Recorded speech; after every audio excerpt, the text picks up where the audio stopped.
क्या आपने कभी सोचा है कि भगवान विष्णु, जो त्रिलोक के स्वामी हैं, जिन्होंने नरसिंह और परशुराम जैसे भीषण रूप धारण किए, उन्होंने एक दिन अचानक एक नन्हे, बौने ब्राह्मण का रूप क्यों लिया?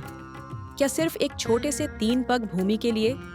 या इसके पीछे छुपा था एक ऐसा दिव्य रहस्य जो आज भी हमें विनम्रता, वचनबद्धता और धर्म की असली ताकत सिखाता है? ये कहानी सिर्फ एक पौराणिक कथा नहीं, बल्कि जीवन के गहरे सत्यों का एक प्रेरणादायक पाठ है, जो हर आयु वर्ग के लिए प्रासंगिक है। कहानी शुरू होती है त्रेता युग में, जब धर्म और अधर्म के बीच का संतुलन डगमगा रहा था। असुरों का साम्राज्य बढ़ता जा रहा था और उनके राजा थे महाबली। प्रहलाद के पोते और विरोचन के पुत्र महाबली सिर्फ शक्तिशाली ही नहीं, बल्कि दानशील, न्यायप्रिय और अपने वचन के पक्के भी थे। उनकी ख्याति तीनों लोकों में फैल चुकी थी। महाबली ने अपने तप, यज्ञ और दान के बल पर इतनी शक्ति अर्जित कर ली थी कि उन्होंने धरती, स्वर्ग और पाताल तीनों पर अपना आधिपत्य स्थापित कर लिया। उनकी प्रजा सुखी थी, उनके राज्य में कोई दुखी नहीं था। लेकिन उनकी बढ़ती शक्ति और महत्वाकांक्षा ने देवताओं को चिंतित कर दिया। उन्हें डर लगने लगा, कहीं महाबली का शासन त्रिलोक पर स्थायी न हो जाए और धर्म का संतुलन बिगड़ जाए। देवता अपनी शक्ति खोकर, हार मानकर अपनी माता अदिति और परम ज्ञानी कश्यप आर्षि के पास पहुंचे। उन्होंने अपनी व्यथा सुनाई, महाबली के बढ़ते प्रभाव और अपने राज्य के छिन जाने का दुख व्यक्त किया। माता अदिति अपने पुत्रों की पीड़ा देखकर विचलित हो गईं। उन्होंने अपने पति कश्यप आर्षि से मार्गदर्शन मांगा। कश्यप आर्षि ने उन्हें भगवान विष्णु की आराधना करने का सुझाव दिया। उन्होंने बताया कि केवल भगवान विष्णु ही इस समस्या का समाधान कर सकते हैं। अदिति ने कठोर तपस्या का संकल्प लिया। उन्होंने कई वर्षों तक निराहार रहकर अत्यंत कठिन व्रत किए, भगवान विष्णु को प्रसन्न करने के लिए अपनी सारी शक्ति लगा दी। उनकी भक्ति इतनी प्रबल थी कि स्वयं भगवान विष्णु उनके सामने प्रकट हुए और उन्हें वरदान दिया कि वे स्वयं उनके गर्भ से जन्म लेंगे और देवताओं की सहायता करेंगे। श्रावण मास के शुक्ल पक्ष की द्वादशी तिथि पर, जिसे वामन द्वादशी के नाम से जाना जाता है, माता अदिति के गर्भ से एक नन्हे, रूपवान, तेजस्वी ब्राह्मण बालक का जन्म हुआ। नाम रखा गया वामन। यह कोई साधारण बालक नहीं था, ये थे स्वयं भगवान विष्णु, जिन्होंने अपनी विराटता को त्याग कर यह लघु काया धारण की थी। ये उनकी एक अद्भुत लीला थी, जिसमें वे अपनी शक्ति को छिपाकर विनम्रता का पाठ पढ़ाने आए थे। वामन का जन्म ही एक संकेत था कि अब धर्म की स्थापना होगी और अधर्म का नाश। उनका आगमन एक नई आशा लेकर आया था। वेदों और शास्त्रों में निपुण, तप और ज्ञान से परिपूर्ण वामन ने अपनी शिक्षा दीक्षा पूरी की और एक दिन महाबली के अश्वमेध यज्ञ में पहुंचने का निश्चय किया। एक दिन जब महाबली नर्मदा नदी के तट पर एक विशाल अश्वमेध यज्ञ कर रहे थे, जिसमें वे ब्राह्मणों और याचकों को दान दे रहे थे, तभी उनकी सभा में एक नन्हा ब्राह्मण बालक आया। उसका शरीर छोटा था, लेकिन उसकी आंखों में दिव्य चमक थी। उसके मुख पर तप का तेज था और उसके शांत स्वर में एक अद्भुत आकर्षण था। वह हाथ में एक लकड़ी का दंड और एक कमंडल लिए हुए था। महाबली ने उस तेजस्वी बालक को देखा और स्वयं उठकर उसका स्वागत किया। उन्होंने हाथ जोड़कर कहा, बालक, आपका स्वागत है। आप जो भी वर चाहते हैं मांग लें, मैं आपको निराश नहीं करूंगा। महाबली अपने दानवीर स्वभाव के लिए प्रसिद्ध थे और वे किसी भी याचक को खाली हाथ नहीं लौटाते थे।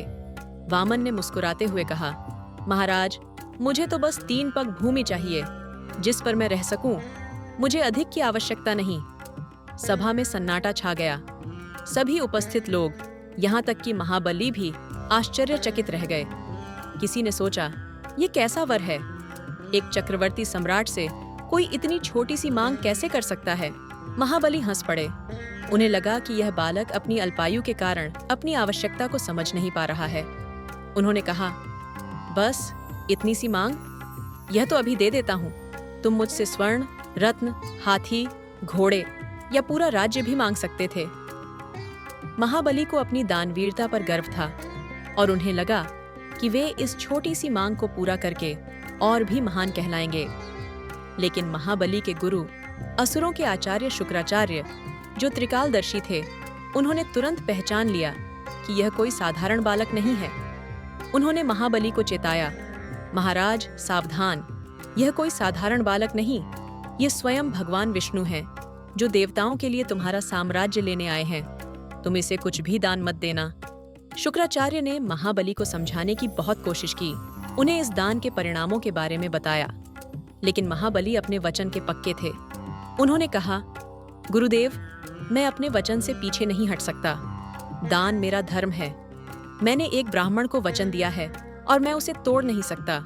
चाहे कुछ भी हो जाए, मैं अपने वचन का पालन करूंगा। महाबली के लिए अपने वचन का मान रखना अपने साम्राज्य से भी बढ़कर था। यह उनकी महानता का सबसे बड़ा प्रमाण था। और फिर वह पल आया जिसने युगों को बदल दिया। महाबली ने जल लेकर संकल्प किया और वामन को 3 पग भूमि दान करने का वचन दिया। जैसे ही महाबली ने संकल्प का जल वामन के हाथों में डाला, वामन मुस्कुराए और अचानक उनका शरीर बढ़ने लगा। वे इतने विशाल हो गए कि उनका सिर स्वर्गलोक को पार कर गया। उनके पैर धरती को ढक रहे थे और उनके हाथ दिशाओं को छू रहे थे।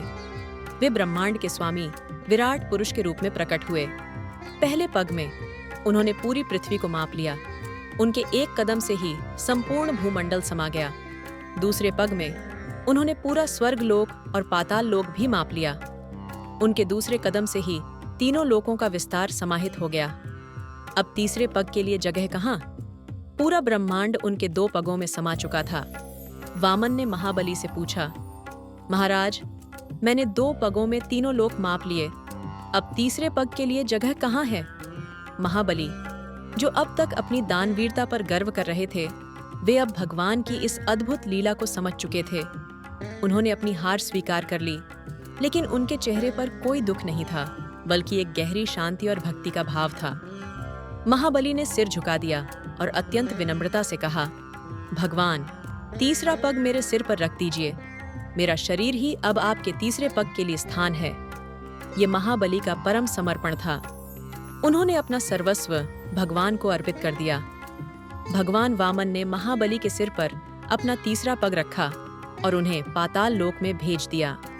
भगवान विष्णु महाबली की इस अद्भुत भक्ति और वचनबद्धता से अत्यंत प्रसन्न हुए। उन्होंने महाबली को वरदान दिया, तुम पाताल में रहोगे, लेकिन हर वर्ष अपनी प्रजा से मिलने धरती पर आ सकोगे। तुम मेरे परम भक्त हो और मैं स्वयं तुम्हारे द्वारपाल के रूप में तुम्हारे साथ रहूंगा। ये वरदान महाबली के लिए किसी भी साम्राज्य से बढ़कर था।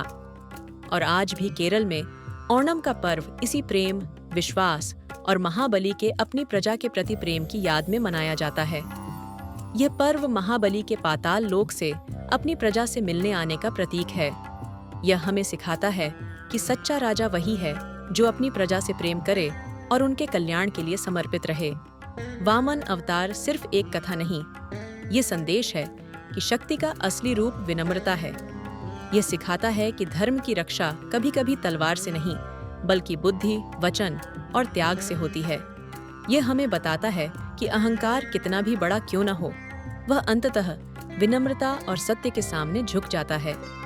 यह कहानी हमें सिखाती है कि अपने वचन का पालन करना कितना महत्वपूर्ण है और भगवान की लीलाएं कितनी अद्भुत और रहस्यमयी होती हैं।